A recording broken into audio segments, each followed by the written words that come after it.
Hey guys, I'm Denise. And I'm Lindsay, and we're Born This Gay.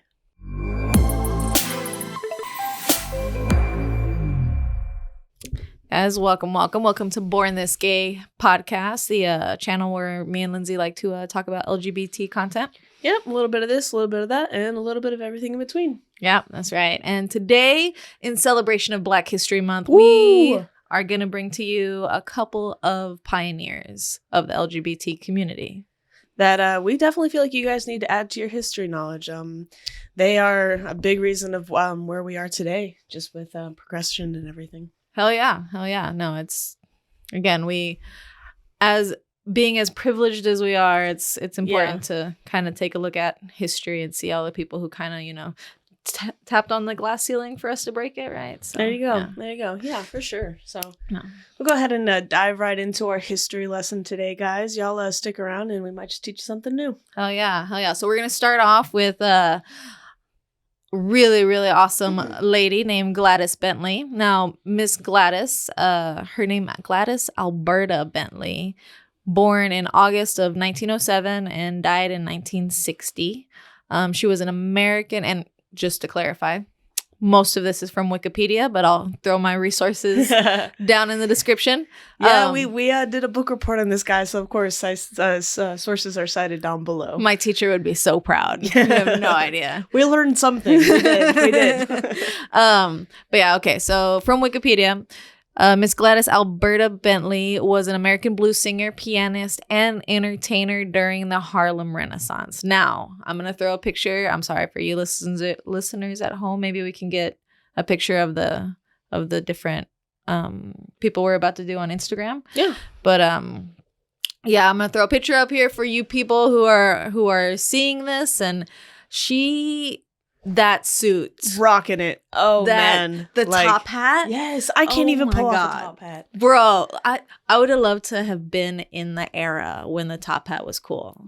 Yeah, the top hat, the bowler hat, the little. For me, it's a fedora. Like, okay. I love fedoras, but my girlfriend, she said if I ever wear a fedora, I can just go ahead and just find somewhere else to sleep for the night. It's just not it. She does not like fedoras. I don't understand. I understand. I think they're amazing. I do a little trick where you like flip it on the head, and like middle school was a big fedora era for me. Backstreet Boys. That's they had a whole song like that. But yeah, no, that's Sam's the same way, but with my cabbie hats. So I only wear my cabbie hat whenever Sam's not around, and I'll throw it on there because she hates it. Things here and there. Yeah. Okay. But yeah, no, she's pulling it off though. Yeah, no, I love it, and the cane, like total pimp status, like it's gorgeous. But yeah, her career skyrocketed when she appeared at Harry Hansberry's Clam House in New York in the 1920s as a Black lesbian cross-dressing performer. Wow, I can only imagine. Jesus. Like what? Like, wow. Yeah. Like the 1930s, 1940s. Yeah. No, so that was a big deal. Like, that's crazy. Seeing a woman in a suit, was a sight.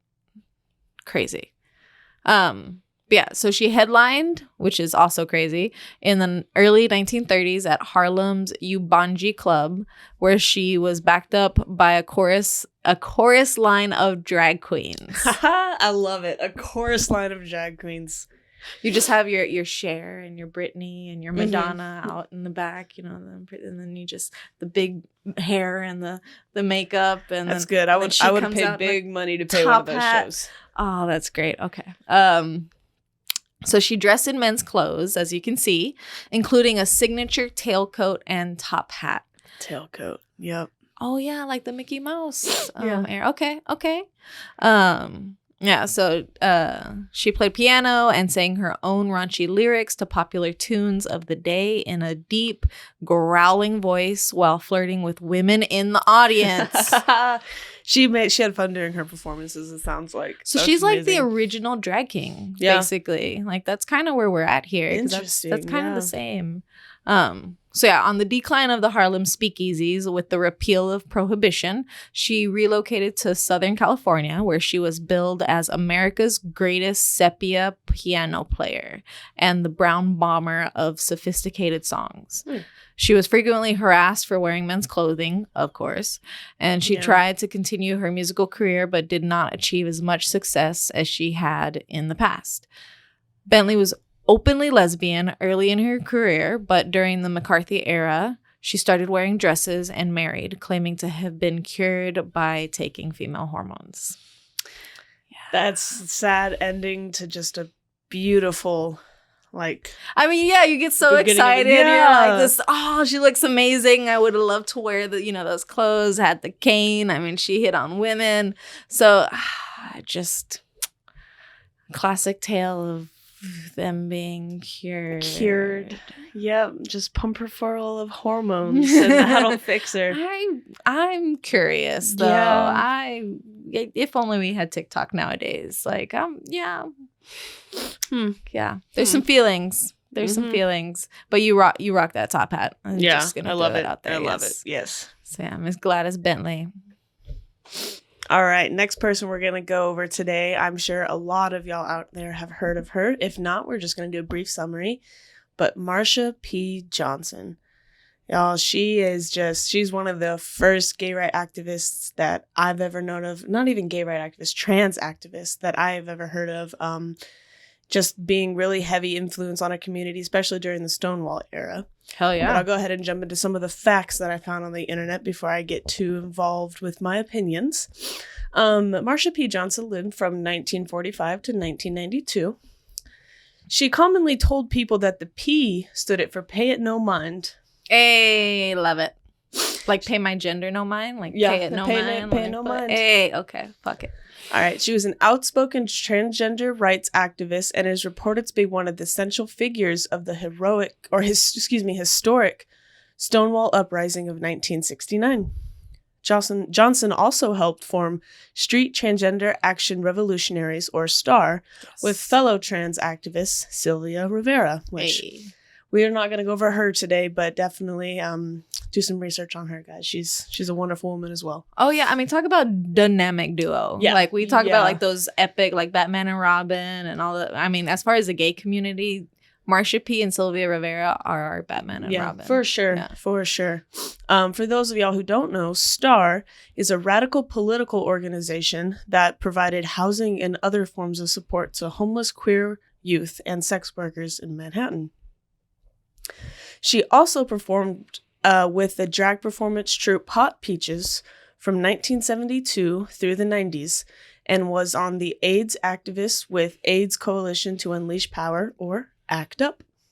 Hot Peaches. Hot Peaches. I mean, everyone likes a good juicy peach. What a performance.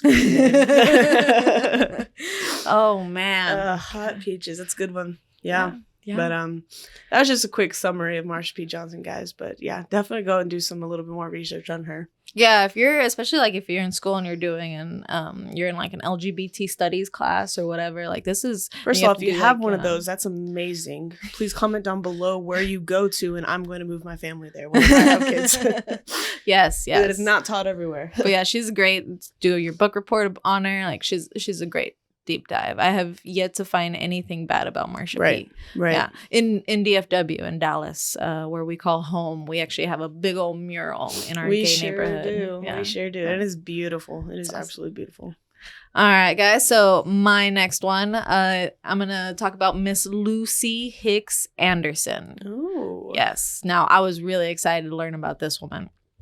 Obviously, I'll throw the pictures up above. So Lucy Hicks Anderson was an American socialite and chef, best known for her time in Oxnard, California, from 1920s to 1946. Now, the ones that I've picked, I will say they do have a little bit of controversy. Obviously, you saw Gladys goes back to being straight, right? Yeah. She is more notorious. So Miss Anderson, she was assigned male at birth, but she was adamant from an early age that she was a girl. Her parents took her to a doctor, and the doctor suggested that they allow her to live as a female, which is crazy.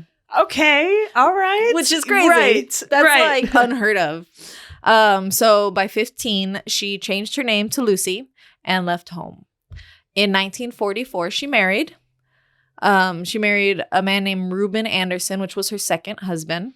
She later established a boarding house in Oxnard, where she ran a brothel and speakeasy for trans and cisgender women. In result, she became a popular hostess. Wow. Now, to me, that's great. Like,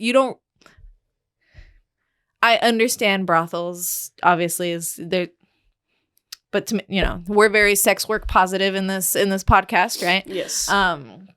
So brothels are cool, and the fact that, again, it was a woman-led brothel and speakeasy. Like, we've always wanted a bar. So the fact that during the Prohibition era, this bitch was just like, all right, well, let me provide for the company, and then no one knew.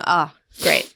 Okay, so after being forced to undergo a medical examination due to a venereal outbreak in the brothel that she owned, it was publicly announced that she was transgender. Wow. Now let's unpack that. Wow. She was forced to undergo a medical examination, which I didn't know was a thing. Now, mind you, this is 1940s, so I didn't know.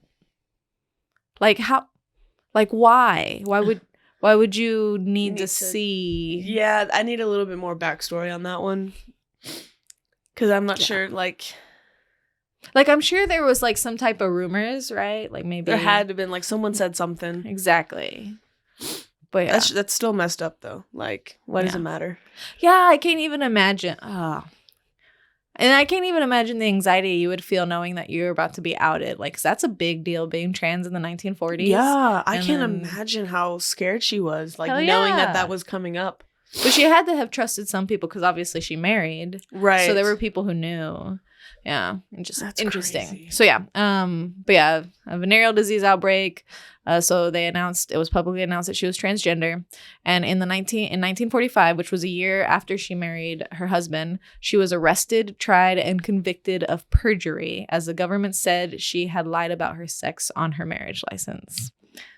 Yeah. Wow. Craziness. So she was the first trans woman in history to testify in court in defense of her trans identity, and is known for her quotes given at her trial concerning the validity of her second marriage, where she states, quote, "I defy any doctor in the world to prove that I am not a woman. I have lived, dressed, acted just what I am, a woman. I have lived a good citizen for many years in this town, and I'm going to die a good citizen, but I'm going to die a woman." Period. A mic drop. Yes. Case closed. Yes. So after her release in prison, she and her husband moved to Los Angeles. But yeah, they stayed together. Wow. All right. Yeah. So she found herself a good man. Yes. Who stood by her side. But yes. And then the pictures that you see, guys, this is a picture of her getting arrested, or not arrested, going to court.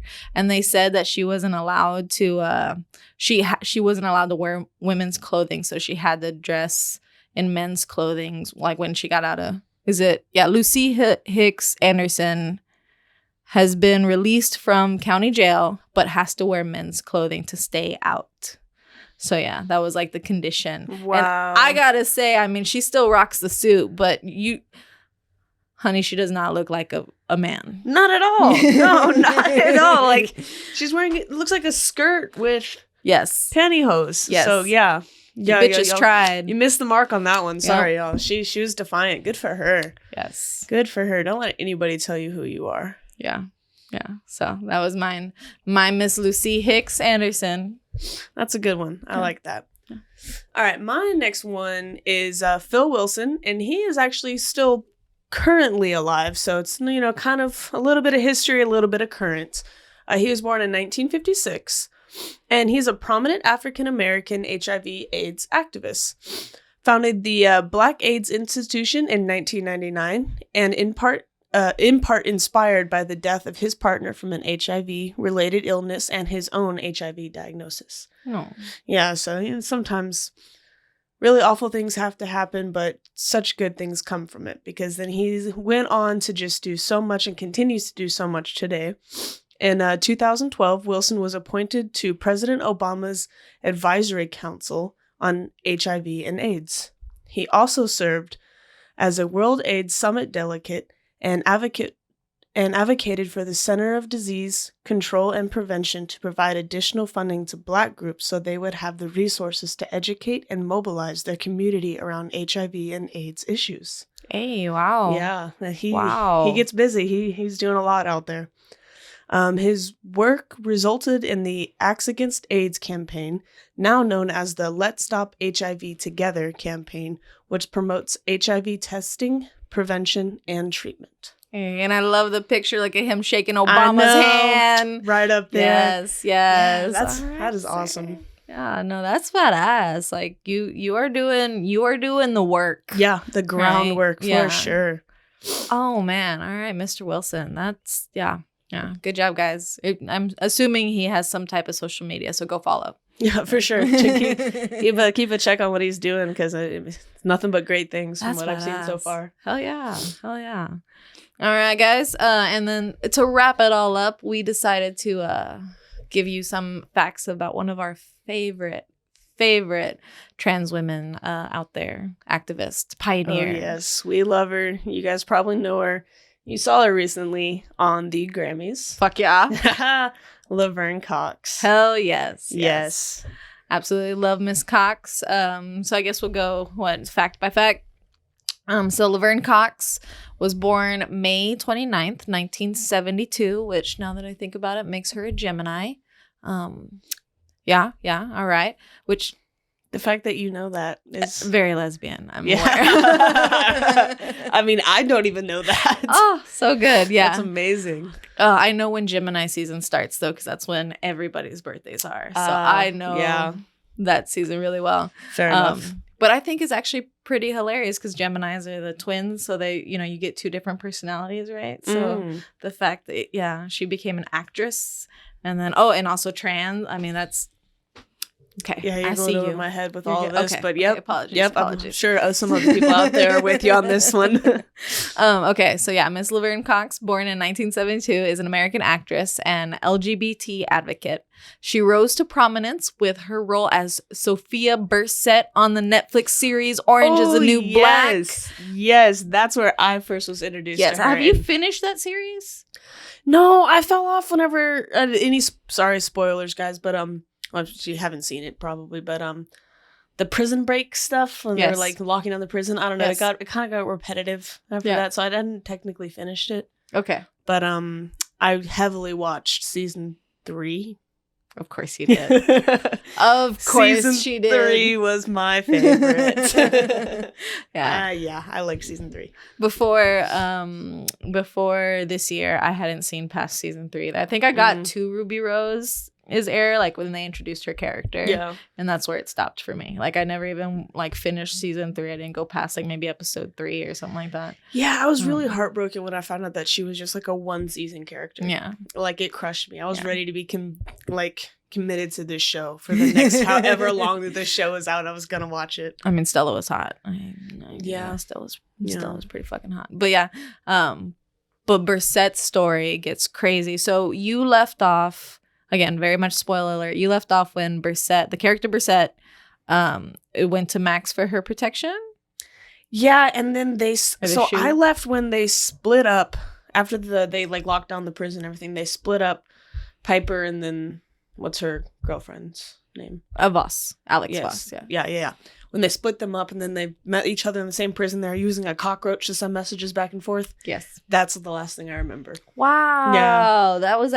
That was really recent in the series. It's very late. I made it to probably season 5 or 6. How many seasons are there? There's 7. Yeah, so I made it to 5 or 6.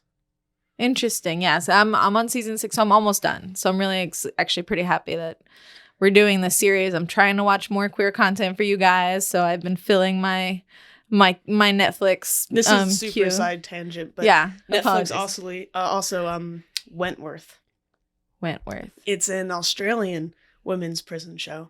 Oh. So it's kind of like Orange is the New Black, but not as focused on the drama and the sex. It's more of actually a prison setup and they have a top dog and people, doing things, but then there is also lesbian sex because it's a women's prison. So Interesting. So yeah, because I like Orange is the New Wentworth. Black, but it's kind of like more lighthearted. Yeah. Wentworth is like you sit down and you're like, oh my gosh, like what just happened? Like it's like so it's more shockers. drama, whereas Orange is the New like, Black is like a dramedy kind of.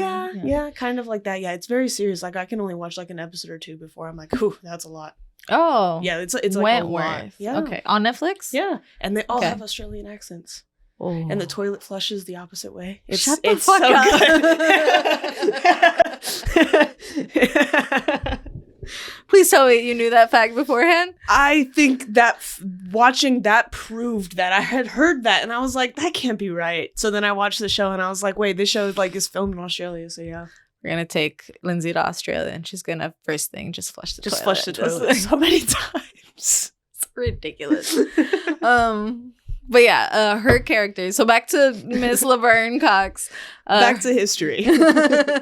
Her character actually has is getting more and more interesting. I mean, a lot of shit was going down with her character because they like during the lockdown they were ripping out her hair and like beating her. Yeah, it was like it was getting hard for me to watch at a certain point. So I think that's another reason I might have stepped away from that. Okay. So far it's getting good though, guys. If you watched it before, I mean, it maybe it deserves a rewatch then. I will say I'm excited. I'm happy that we're rewatching it again, but I am at the point where the storyline gets pretty. I mean, prison is already the storyline after season 1 was already a little unrealistic. Yeah, season 6 is getting there. Yeah, like real unrealistic. Yeah, I mean, I'm not saying like the things they do isn't what happened, but it's okay. So for the prison riot, like all the worst things that could ever possibly happened happened. Yes, at the same prison with the same people. Yeah, over and over again. Yes, yeah, and there's a lot of. There's a lot of shit that happens. You're just like, it was like The Walking Dead for me. I don't know if you ever watched that show. I fell off that show so early. It just got just the same thing with different characters, different faces. Yeah. Okay. So, but I mean, don't get me wrong. Laverne Cox, you did great. But yeah, she's best known for that. Because of that show, she became the first transgender person to be nominated for a Primetime Emmy. Oh, that's amazing. Yes. And she was also the first nominated for an Emmy Award since the composer Angela Morley in 1990. Go her. So, I mean, Laverne, you did great. Yeah. Do you want to do any? Oh, yeah. Okay. I'm sorry. I was so into it. I was like, let's keep going. All right. In 2015, she won an Emmy Daytime Award for her role as an exclusive presenter for Laverne Cox Presents the T-Word, making her the first trans woman to win the award. And then in 2017, she became the first transgender person to play a transgender series regular on U.S. broadcast TV as Cameron Worth on CBS's Doubt. Oh, so she played a regular role, which is awesome because if it's on broadcast TV, that means it's fucking regular TV. Right. Like, CBS. Netflix was a big deal, but it's also one of those... like a side company. Yeah, it's one of those things that you have to pay for, so Netflix can get away with like doing more adult content and things like that. But primetime TV, like something that you just get with cable. That's insane. That gets you some, Miss Cox. Okay, and then Cox also appeared as a contestant on the first season of VH1's reality show, which I didn't know. The show was called I Want to Work for Diddy. And like P. Diddy? I'm assuming that would make sense, yeah. And she co-produced and co-hosted the VH1 makeover television series Transform Me. Ooh, Transform. It's good. Interesting. Play on words. I haven't seen any of these shows. No. I haven't had cable in a while. I watch Netflix. Same. That's about it. If I'm paying for it, I'm watching it.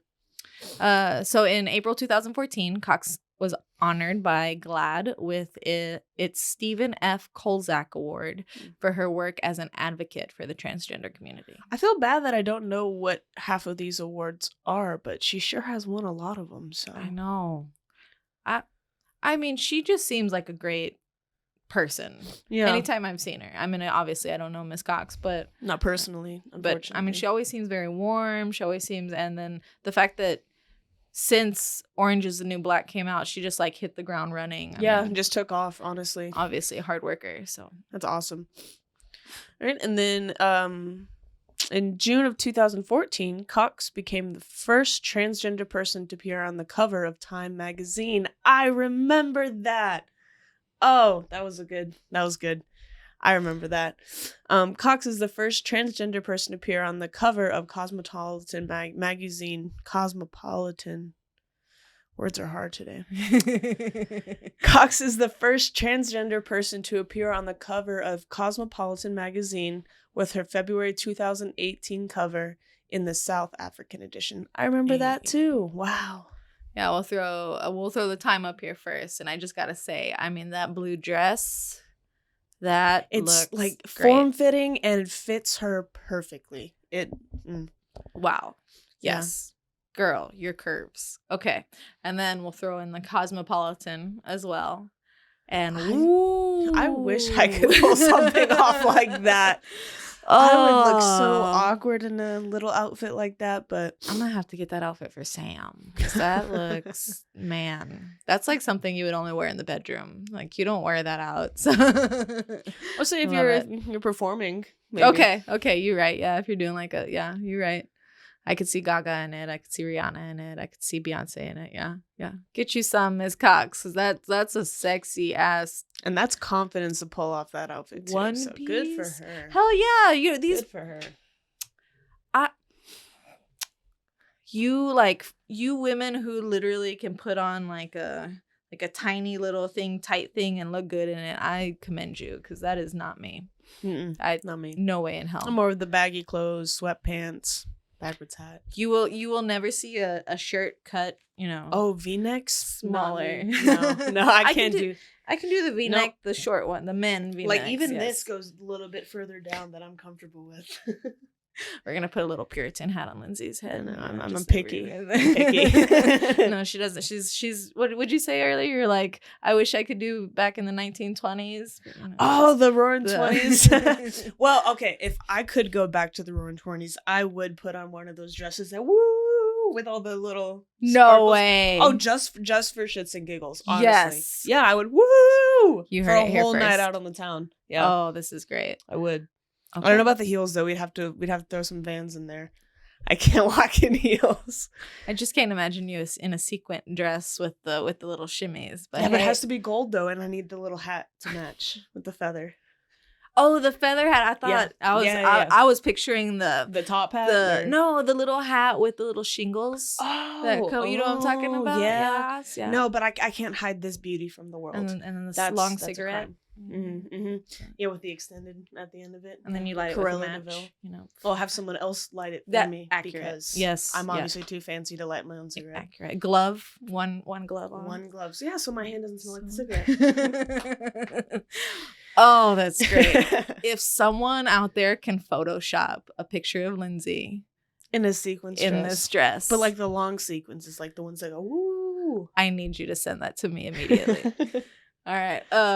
But yeah, so obviously Time, Cosmopolitan, Laverne did great. And then the last little fact that we have here is from last night.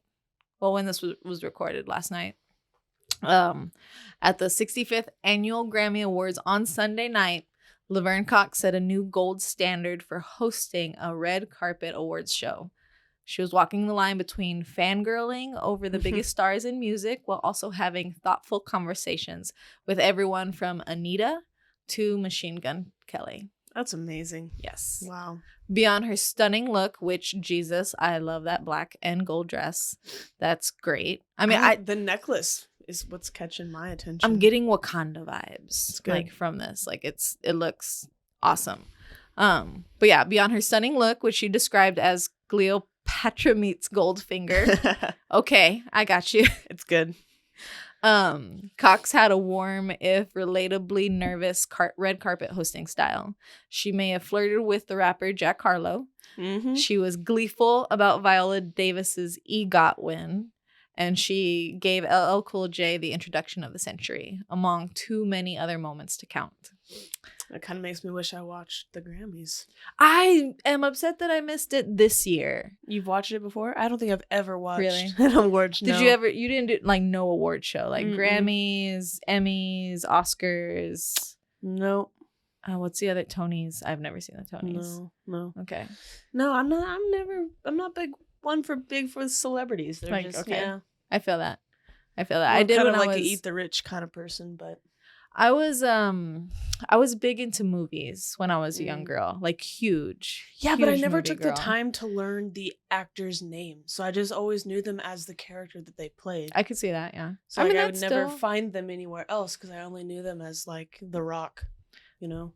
Okay. Yeah, instead of Dwayne Johnson. I mean, that's still either way. Well, make sure you can search The Rock and you'll probably get a picture of an actual rock and then one of Dwayne Johnson. You probably would. That's funny. Yeah. Actually, I feel like you would get a picture of Dwayne Johnson and more then than The Rock. Most search. Most likely, yes. But yeah, no, I used to love watching. I mean, Grammys kind of.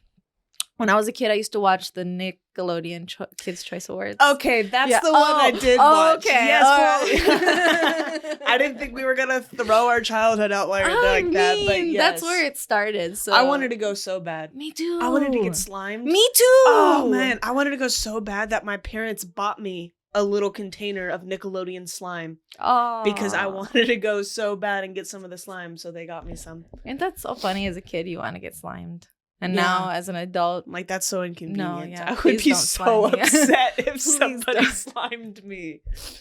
But yeah, so it started with that, and then after that, I became really into like the big ones. So obviously, I would watch the Oscars is the movies, right? I'm pretty sure that's the movies. You're asking the wrong person. Pretty sure that's the movies. If I'm wrong, guys, I'm sorry. Which one's the Emmys? Emmys is TV. TV. Yeah, Grammys is music. And then I'm pretty sure Tony's is like, I want to say like Broadway. That sound, yeah, I think I know that one. Yeah. So the Oscars is the movie. So I would always watch the Oscars because I loved movies. So I would want to see which movies, did best picture of the year, best. And like, ironically, I watched that one. I liked that one. Yeah, ironically, it was never the big ones too. So that's what gave me my appreciation for like the art of film, the art of filmmaking, instead of like the blockbuster like Marvel, or if they had a Harry Potter. I mean, don't get me wrong, I love it. Don't be dissing on my Marvel and my Harry Potter. Awesome, but there's just something about Django, or there's just something about like just those. Yeah, really... I've been watching. Who's the guy that does the he did Midsommar and Hereditary, and y'all are gonna blow me up on the internet for not knowing his name. Oh my, yeah, no, it's gonna kick me. I'm gonna put it right here because I know it's on the tip of my tongue. But I like have a huge appreciation for his movies and just like the camera angles he chooses and like where he puts in music and where he has silence and just like he does a lot of like one shot. So like the camera versus cutting from face to face is like more just circling around. I don't know. Yeah, I feel that. Oh, appreciation for the directors. For sure, yes. For Okay. Sure. Yes. Yeah. Yeah. So yeah, it started with So yeah, I used to watch the Grammys. I used to watch the Oscars. I just don't anymore because it's not on. Maybe someone streams it, but I don't have live cable. TV. So. Yeah, no, none of that. Yeah. All right. So I guess we don't have a name for this segment yet. So now, guys, we're gonna go to our favorite part of the podcast. Ooh, coming out stories. Our favorite unnamed segment. If you want to give us a name. Guys, give us some suggestions because we were kind of stumped on that one. Yeah. Like we're gonna try to split up some segments for you guys, make it a little bit easier to get to y'all's favorite parts. Yes. So what should we call our coming out section? Like I'm thinking like, the coming out corner, but like come out wherever you are. That sounds a little creepy. Maybe not that one. Yeah, we're brainstorming, guys. Spitball. Yeah, but y'all throw your suggestions down below. And if we like yours the best, we'll throw you in a little shout out if we pick yours. Yeah, I'd be down to do that. So our favorite part of the podcast is our coming out stories. We love to share them. If you have a coming out story that you'd be willing to share, please email us at borngaypodcast@gmail.com or throw it in the comments. Yeah, you guys can stay anonymous. You can just blast it in the comments if you want to. Whatever your DM cup of tea us is. on Instagram. Doesn't matter. Yeah. So good. But yeah, we found this coming out story particularly on our favorite website, whenICameOut.com. WhenICameOut.com. So we need easy. to come up with a jingle for that. We should maybe. Yeah. Yeah. Yeah. Some really some kind of real cheesy awkward commercial. .com. Yeah. I don't know who that is, but It makes me think of the 877 cash now. Is that what the one is? Oh yeah. Okay, I could see that. Yeah. Okay. WhenICameOut.com. Woo! I like that. Yeah, it's probably copyrighted. I Okay. All right. We'll figure it out, guys. All right. So this one, this is from a female, and she's queer, is her identity, sexual identity. So I'll just jump in. When I came out the other night, it was for $15. Like a bet? LOL. I was playing video games with my brother and two of our friends and realized that GTA was on sale, but I didn't have enough money. Oh, yeah. That sounds like my wife, actually. Yeah. The new Harry Potter game is about to drop for the PlayStation, and I'm like counting them bills. Oh, really? Yeah. Okay. It dropped for like PS5, but it hasn't dropped for PS4 yet, and I don't have the 5. Have you got any reviews? Like, have you seen? Oh, I've been watching YouTube video after YouTube video. I'm like weak in the knees, ready for this game. You have no idea. Lindsey I've started loves reading Harry the Potter. books again just to prepare myself to play this game. Do you know anything about it? Is it like a continuance, or is it just going? No, with so the like stories? it's kind of like a free world game. So like you start off, you get to pick your own character, build them, all their features. With like a wand, you get to go through the wand. Well, thing no, because and it starts you off in year 5. Oh, okay. So it doesn't start you off at the very beginning. It starts you off at year 5, but it's like a very like intricate game. I don't know. Interesting. Okay. It looks very. I'm ready to spend the rest of my year playing that game, all of my free time. That's what it's gonna be going to. Nothing productive, just playing Harry Potter. So when you say free world, I'm assuming kind of like GTA or like yeah. Ark, So where like go around and you have missions that you're supposed to do. Okay. But like you can choose just to put those missions on hold for a little bit and then go do side quests or go travel just around or just go fly a broomstick around. Like interesting. Yeah. So very much like a Hogwarts land type. Yeah. The whole deal. Mm-hmm. And you guys won't be seeing Lindsey anymore. I'm just gonna have to dip out real quick. We're just on the podcast. Okay. Yeah, we're in the middle of a coming out story. Coming out story. Gosh, these tangents. All right, so video games with my brother. Two of our friends realized that GTA was on sale.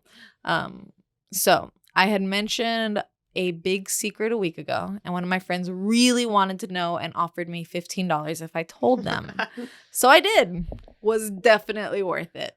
They all reacted well. Wow, so that's like a win-win. Like friends are happy and you get GTA. Wow. They bribed you $15 to throw out your sexuality story. Okay.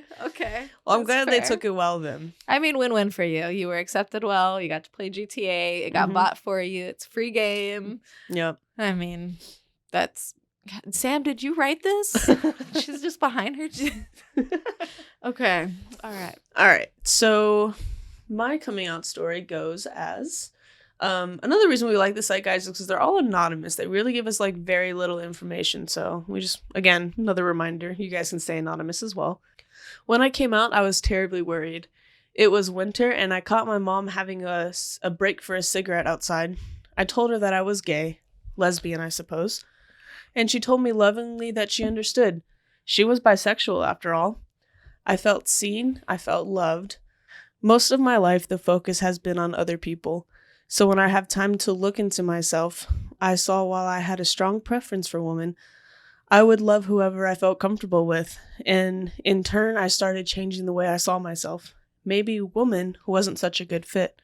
I found a partner about 3 years ago, and we've been transitioning together. Wow. He's the love of my life, and I adore hearing how excited he is and how accepting the people around him are. And I'm overjoyed that my own family is fine with my new chosen name and my pronouns. That's badass. Yeah. Wow.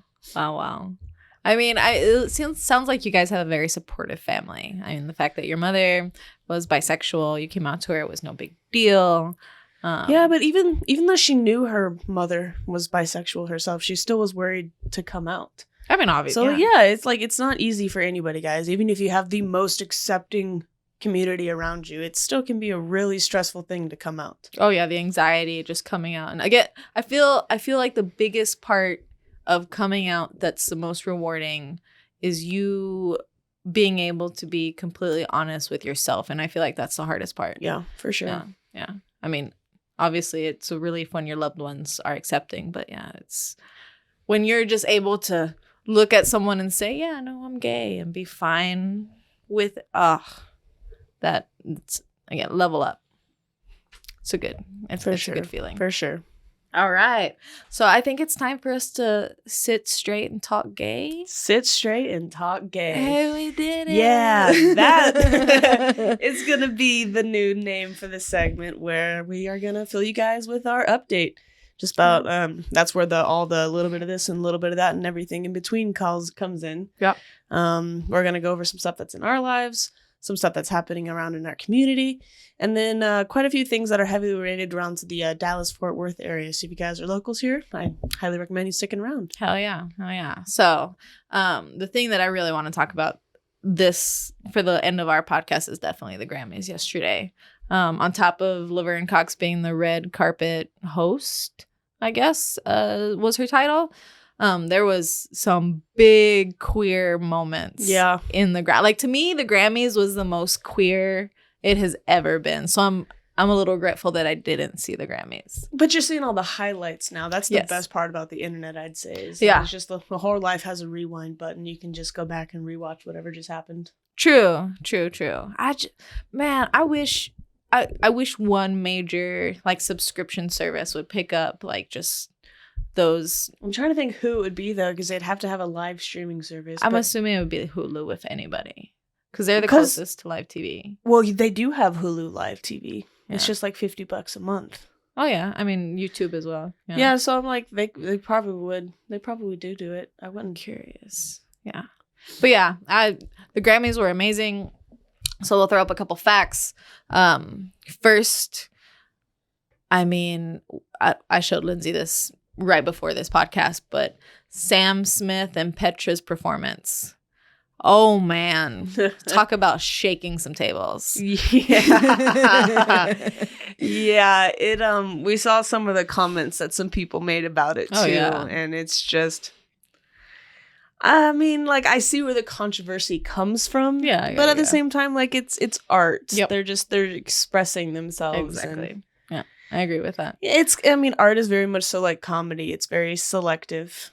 Not everybody appreciates it every time. So. Oh yeah, I mean, some art's going to be very offensive to people, whereas some art is, just like some comedy is very offensive to people, and other people find it really funny. Yes. Yeah. Yes. Yeah. So major, but either without Sam Smith and Petra's performance, they actually went away with a Grammy, is in Grammy. Yeah, Grammy. Okay. Right. I was about to all the scared. Different award shows. But yeah, so Sam Smith, being very gracious, actually had Kim Petras accept the award for them. She became the first openly transgender woman to win the award of Best Pop Duo Group Performance, and she delivered a real tearjerker of a speech, which I gotta say, I watched it. It was great. So after winning with the chart-topping hit "Unholy," which is a song I love, I mean, it's so good. I remember the first time we watched that video. We were at Friendsgiving, and like we're all just chilling. There's like probably about 20 people there. We're vibing, having a good time, and I think Issa, my girlfriend, was the one who threw it up on the screen. And I'm just looking around. All of a sudden, you see Denise like, yes, transfixed on this video, and I'm like, have you never seen this before? She's like, no, what song is this? And I'm like, just watch. Yeah, I gotta say, because it was a party, so everyone's talking, everyone's saying things. By the end of the music video, everyone's silence. Yeah, everyone's eyes are on the. So Sam Smith, baby, you did it. Like that was great. Yeah, I liked it. Yes. So my only complaint: the song's too short. It just needs to go on just a little bit longer. It was good. Speaking of Sam Smith, he was also the first non-binary person to be nominated for that category, which was great. That's awesome. Yeah. So, although Petras was technically featured on Smith's song, she said the singer graciously wanted her to accept the award due to the importance of the precedent. And so she's quoted saying, "I'd just like to thank all the incredible transgender legends before me who kicked these doors open for me so I could be here tonight." That's amazing. Yes. Yes. And then she said before going on that she honored Sophie's impact on her work. Which Sophie is also, I believe, another transgender artist, I want to say. We'll see if I have to cut that out. All right. And then another thing that happened was Beyonce. Yes. Yeah. That was the first thing that I was made aware of when I woke up this morning. Oh, really? Yeah. Queen Bee? Yeah. Hell yeah. Yeah. Hell yeah. I was like, okay, that's good for her. That is. Oh, yeah. She has definitely, like, she has like pure raw talent. Like, she's one of the most talented females out there, most talented individuals out there in general. And so I think she's definitely earned everything that she's gotten. Oh, no, I Worked knew. for it, for sure. Hell yeah. I knew she was going to be something special when I saw her in Destiny's Child. Mm-hmm. Like, you could just, obviously, she was the front runner of Destiny's Child. She was the lead. And I mean, she's sexy as hell. and then just the fact that she's remained like relevant for all these years. Yes. Like decades and decades. Like, she's like, everybody still talks about Beyonce. Everyone still who knows who Beyonce is. So Queen all Bee. you haters out there who don't think that she deserves all those, y'all are wrong. I'm talking to you, Janet. Okay. I saw that. Take that back.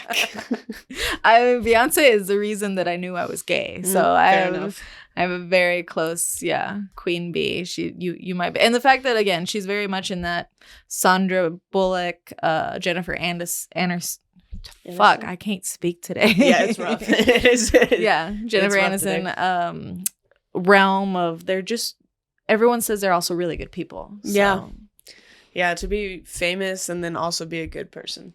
Amazing. But yeah, so she took away a history-making 32 Grammys yesterday. So she broke the record for most Grammy Award of all time and ended up thanking the queer community in her acceptance speech. She's quoted to say, "I'd like to thank the queer community for your love and for inventing this genre." So yeah. Wow. Insane. Wow. That's right. Awesome. That's right. A history in the making. Loved it.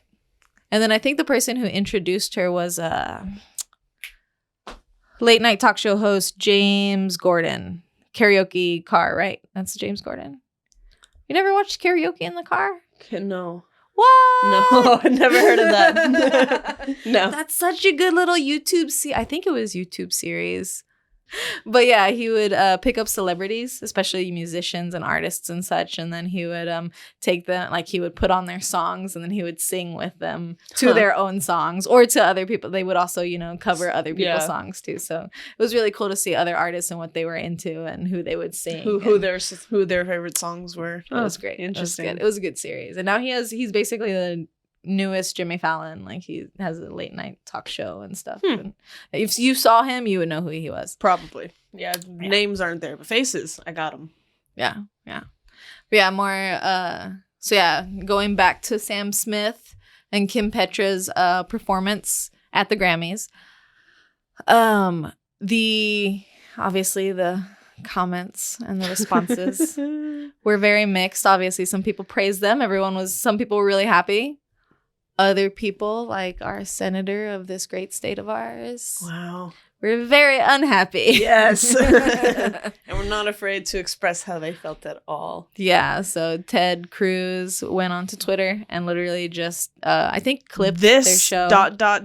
Is evil. That was it. Okay. But it's totally fine to leave your constituents in an ice storm and go to Cancun. Yeah, but anyway, whatever. No, we're not getting political here. Nope, not getting political. So we obviously have him as a hater. And then we also have a conservative commentator, Liz Wheeler, who also wrote, "Don't fight the culture wars, they say. Meanwhile, demons are teaching your kids to worship Satan, and I could throw up." Back to the kids. Where did the kids coming from? I don't understand. Yeah. We are after the kids. Everybody thinks that. I mean, for someone who's deeply religious, he comes out with a top hat. No, I understand that. And horns. Yeah, no, I mean, I have my own opinions on it that are personal, that I'm not going to bash on anybody for their life choices. Like, where I wouldn't personally put on that outfit and go out and do that dance, I'm not going to judge him for doing it himself. Yeah. Yeah. I mean, like, that's the way keep your opinions to yourself sometimes. Like, it's not important. It's not. And I'm sorry. I'm sure. Maybe not. Maybe they don't. But we've had the devil in music and in art and in movies for a lifetime. One of my favorite songs from the Rolling Stones is, what is that song called? You can't say it's your favorite and then not remember the song. The title. Sing the chorus. By Your Name. Call Me By. Now I'm thinking of Lil Nas X. Yeah. Remember My Name. Don't you remember my name? Remember my name. Yeah. Damn it. We'll put the title up here. But yeah, it is one of my favorite Rolling Stones songs. It's a really good song. But yeah, it's about, the devil. We have Metallica. We have Did you ever listen to The Devil Went Down to Georgia? Of course. That was my favorite song as a kid. If you're in orchestra, you know that song. Like, yeah, these people on media bashing him for his choices. Yeah, this has been the way it's been for years. So I'm sure you still listen. I don't know who you listen to, but I'm sure there's some old school classic artist that you listen to that has a devil song. Just letting you know. Mm-hmm. All right. Do you have any updates for us? Anything you want to talk gay about? I haven't really been doing anything. Well, just in case, I actually voted us on the Dallas Voice, which, do you know what the Dallas Voice is? Nope. Okay. So for all of you gays out there in the DFW area, we have a LGBTQ magazine that's out. And I guess it would be a website too. But if you go around Gay Town or various DFW shops, like I think you can find them at like Cindy's, like, little bars, things like that are LGBT friendly, you will see a stack of newspapers from the Dallas Voice. I think they're also in the universities too, like colleges. And it's basically just a newspaper for us, where LGBT friendly ads in the classifieds and all those things. But yeah, they do every year basically an awards so they nominate everybody in January, and then I think they post the awards for everybody in March. And it's basically a listing of all of the friendly LGBTQ sources out there. So I nominated this podcast. Okay. Yeah. For the best local LGBTQ influencer. Nice. Right? Polls are closed, guys, so you can't vote anyone. I'm sorry, we didn't put this out fast enough. She's just not telling me about it. By the way, they're closed. Yeah. But please stay tuned for March when they do come out, because it's really good. They have a whole bunch of different types of listings. So it'll give you a list of the best gynecologists to go to. Like, these are the best, most friendly LGBT restaurants. These are the best, best pet-friendly restaurants. Like, it literally goes business by business. And then we'll list all of the friendly to us, to our community, those places, which is great. Wow. Yeah. Okay. Yeah. So if you're looking for a doctor, if you're looking for someone in the medical industry, if you're trying to have a baby, if you want a church, if just think of any business. Think of it as like a yellow book. If you the yellow pages. Yeah. If you Denise just showed her age again. Fuck you. Okay. Think of it as a Yelp. A Yelp. There we go. Think of it as a Yelp in paper form, or I guess in website form too, of all the best businesses out there for us, which is great. That is awesome. What are they? Yeah. That's an awesome resource, actually. Yeah, I'm a big fan of the Dallas Voice. If you like a little bit of LGBT local news.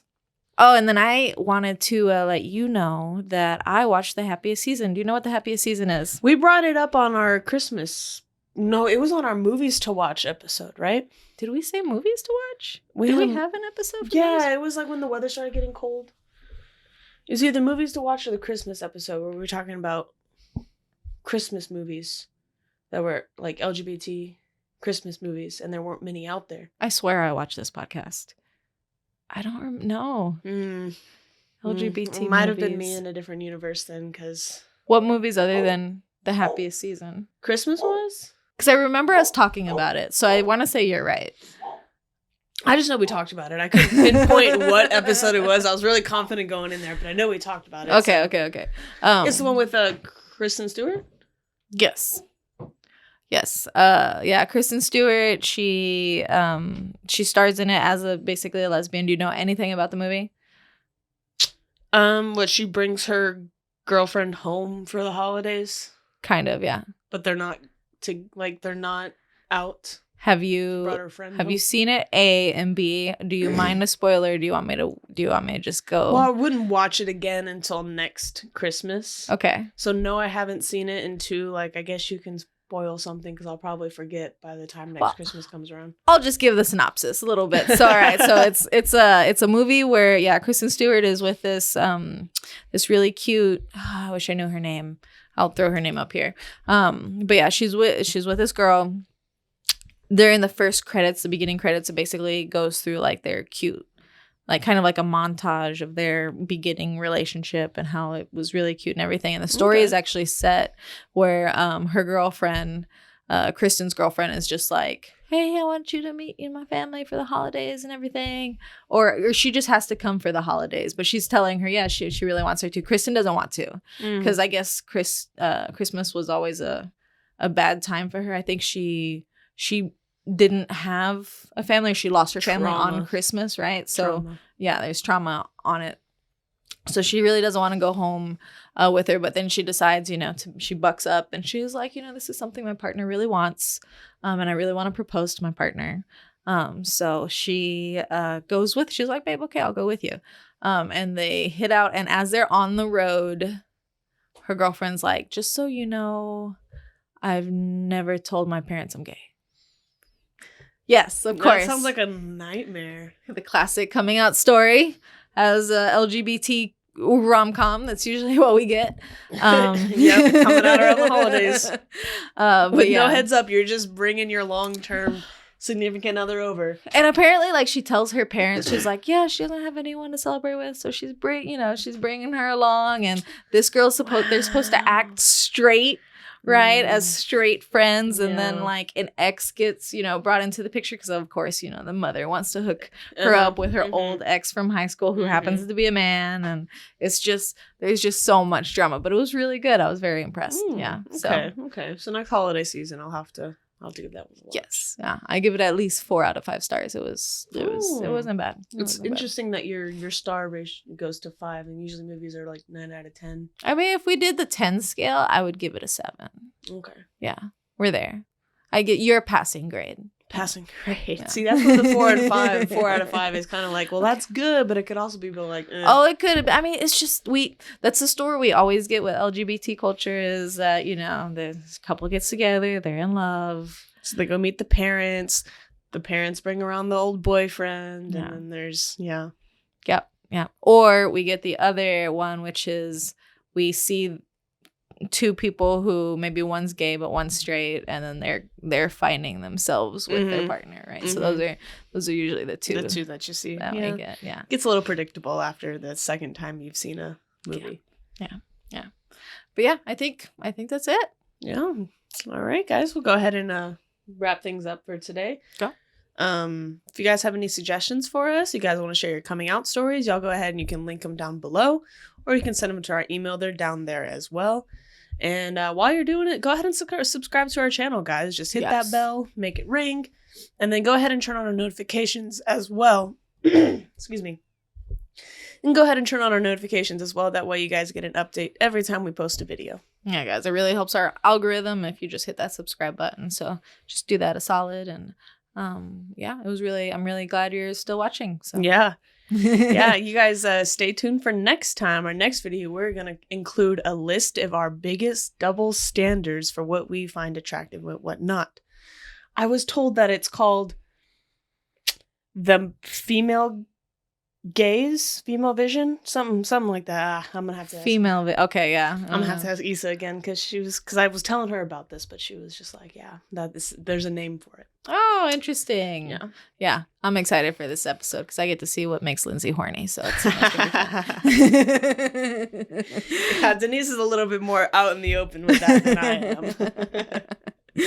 All right, guys. So we'll see you next time. In the meantime, y'all have a good one. Take it easy, but remember to still take it.